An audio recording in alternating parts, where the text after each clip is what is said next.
Hello, balawan keenya jirtu fayyaa nagaa keessanii ani jira galata waaqayyo nagaa fuuti kan waaqayyo haa ta'u. Sinis baga jiraatanii nama mul'adhamti.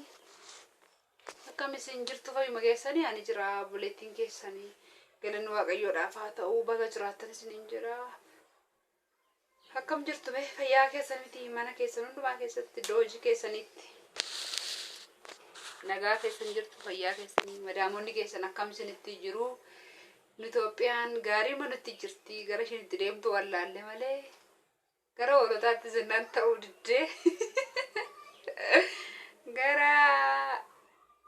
Finfinneetti gara sabbataatti achi deemne naan ta'uu diddee gara Finfinneetti nu deebisuuf jirti ta'ee nu deebiste ta'ee hin beeknu waliisa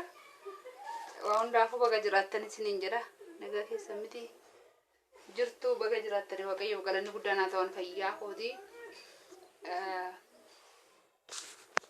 Akka biyya keenyaatti akka lakkoofsa biyya kanaatti jala bultee ayyaanaa yookaan bara haaraa baga geessan isiniin jira hunda keessan nu harkasi fuudhe maaliifi keenya waan taataniif Itoophiyaa waan taataniif hojii deemtan malee kajeeluun niftani wanta biyya kana keessatti godhamaa jiru waan ayyaanaaf kan deemsisu uffata kan bitamu nyaata qopheeffamu nyaadillee guyyaa hundumaa nyaachaa ta'ulla ayyaana jedhamee waan godhamu hundumaa immoo kajeeltu maaliifi namatti dhaga'ama nama kaffaa nama aarsaa amma jiraadha yookaan immoo ammamiif jedhetanii hici nama jechisiisa waan man keessa ture waan ta'eef egaa obsumaan guyyaan hingaa waan ga'u namatti fakkaatu garuu numa ga'a hingaa guyyaan hingaa isiniin jedha dhiifama namatu qodaaftas jiru kanaan inni addaan kute guyyaan hingaa gaafa waaqayyo jedhetti inuma bira gaama wanti biran gaamin hin jiru wanni hundumtuu immoo yeroo qaba wanni hundumtuu immoo guyyaa qaba wanni hundumtuu immoo sincaallee hin beeku isinuu beektu akka kootti yookaan akka naaf galitti waan isinitti himu tokko yookaan akka hin dabarsetti akka obbolotaatti warra na caaltanis jirtu akka obboleewwanitti qubnuu quba caalti miti jedhamti Oromoon tarii waan irraa hubattan jiradha yaada warri hubannaa qabdanii namatti dhaga'ama dhugaa dubbachuuf yeroo ayyaana kana baay'ee namatti dhaga'ama nama boochisaa jiru dhugaan isiniin jedha waa'ee Itoophiyaa yeroo laaltanii jechuun waan biyya keessanitti godhamu nyaata maal yoo silkii dhumarraa laaltanii yeroo nagaatu nama kaffaa garaa kee nama garagala amma kana galaan amma kanarra kutee qilleensa amma kanarra samii amma kanarra deemee fi yettoo rool ilaaltanii jettanii yoomin galaa yoom nagaa guyyaan yooman akkana godha galee warri jettanii hundumti keessaniyyuu dhugaan isiniin jedha wanti hin qaqqabamin hin jiru fayyaa bichaa waaqayyo isinii haa kennu iddoo jirtanitti fayyaa argattanii jennaan hin qaqqabama hundisaayyuu guyyaas qaba yeroos qaba anis jechaan ture boo'eerayyuu hiqqidee boo'eera bakka an hojjedhu kana booda deemi man irra yaa'ee boo'een beekaa jechuudha dhugaa isiniin jedha ayyaanaaf waan baay'ee natti dhaga'ame garuu waan barbarsaa turreedha ayyaanni kun immoo waan nyaachaa dhugaa uffachaa turre gaxarii daa'imummaa keenya irraa haasnee kanaafiyyuu yaanni koo akka achi hin hiramne hojii koo fammanaa bahe in aaru jettanii yoo of jabeessitanii of qabdanii dhugaa isiniin jedha inuma bira geessu yoo isin immoo harangala guyyaa fakkeenyaaf gaafa galuu kaatanii yaa tokko yaa lama guyyaa kanannaaf ijee jettanu in deemu kan isin jala tootu jechuudha achi samma simmettanii yeroo yoo jettan kan isin deemu kana isiniin deemu jechuudha yeroo sana kanaafuu maaliif isin jechuu dhufeetanii wanni tokko adraa inaariina wanni ayyaanaaf hojjetamu argitanii dhugaa isiniin jala natti dhaga'amaan qubna gar zimbirnee silkii irratti yookaan zimbirnee kaameraa duratti haasasan sun taane natti dhagahama waan an dabarse hundumaa waan an beeku waan baay'ee dabarseera waan ta'eef waan an beekuu fi isinitti mukooti anillee yaada kanaaf hin dhufne tokko kana isinitti himaa of qabaaf jabeessan isiniin jira hin darbaa waan hundumtuu hin qaqqabamu immoo waaqayyo akkuma jedhee jalqaba jedhee fayyaa isinii haa kennu akkuma amantii keessanitti nagaadhaan jiraadhaa fayyaa ta'aati biyya keessanitti nagaan deebitanii galtu wanni hin dabarsiin hin jiru in darbaa of qabaa isiniin jedhaa kan biraamoo waan isiniin jechuu dhufe waa'ee koo isin gaafachuu dhufe waa'ee koo otoo nan arrabsiin namni naa olii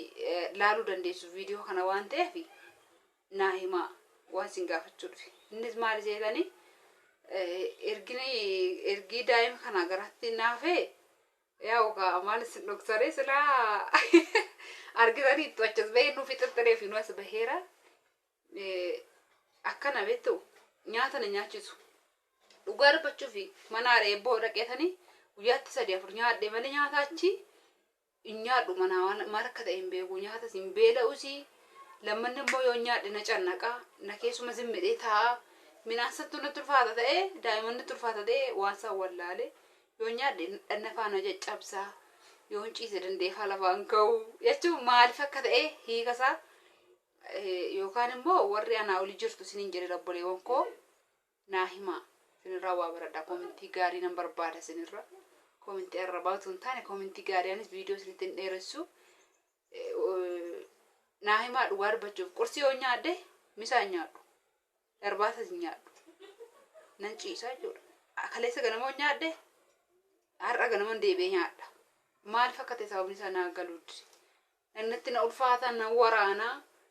garaa kee haganna dhiibaa akkuma isaa naa galu dhugaa siniin jira natti hin kolfiinaati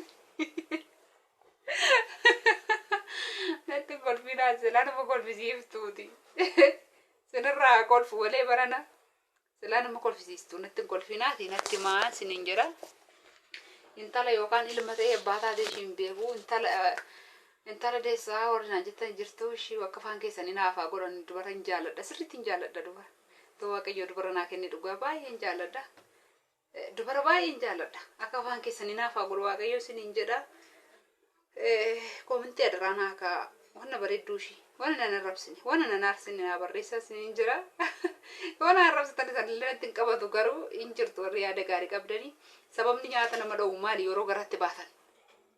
sini galee sababni minaan nama hin beelessine nama akka jeelchifne maal akka ta'e naafi maa siniin jedhaan warraa dheebbuutiin minaan nyaadhe malee ammana kana amma hin nyaadhu kaleessa ganama misaas nyaanne qursii nyaanne misaa wajjina nyaadhe nan buleettiin jechuudha misaa qursii nyaanne geessanii misaadhuma nyaadhe jechuudha isumaanan bule isaatumti qursiitu sunuu nan beeresu waan ta'eef natti hin dhagahamu dhugaa siniin jedha amma hunda'uu bakka yoo na beeresillee waan tokkollee yoo appitaatii naa fudhate jedhee nyaatni badaa dhabamee miti garuu nan nyaachisu dubartoonni yeroo garaatti baatan akkasuma moo ana bichaadha moo maannidha naa himaa siniin jedha kana sin gaafachuu dhufee waaqayyo sinaa eebbisu natti maa sinirraa waanan baradha nam tokko immoo adaraa keessan akka hin aarre yaa akka sinitti dhagaamne wanni tokko sinitti akka hin dhagaamne birindaa sitti naqadhale sin dhokse meelaan gadan muu qophachaa inka jettu kan immoo ani yoo na nyaachiseef birindaa bitadhe jechuudha sii galee dhugaa dubbachuuf waan ka jedhu dubartiin garatti baattu kana sana aannan bichaa yeroo duraa ka jedhe akkasiin hin dhoksine sinis sobne boqqolloo faannan ka jedhe baqa kanaan booda isa namni foon immoo tasuma jaan argaasaa suuqii keettu naan laalu laali na gochuu dide ijumaan argaasaa maqaa Yesuusii meenaa himaa dhugaa waan akkana nama godhu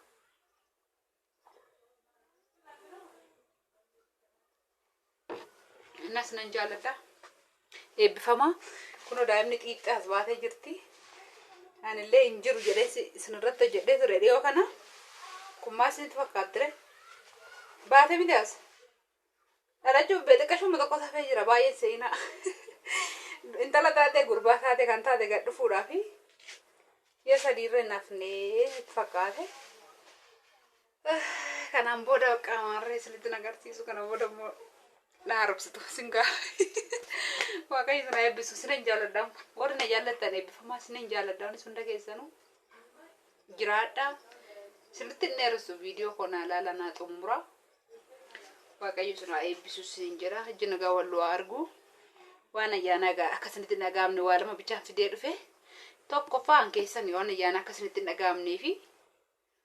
lammaffaa moo kan kooti sababiin nama dhukkubu sababiin nyaata nama dhowwu maanni sababiin gan nama dhiibu maanni garaa keessa jedhee sin gaafachuu dhufee naa barreessaa yaada keessanii sinan jaalladha waaqayyo si wajjin haa ta'u nagaan tura.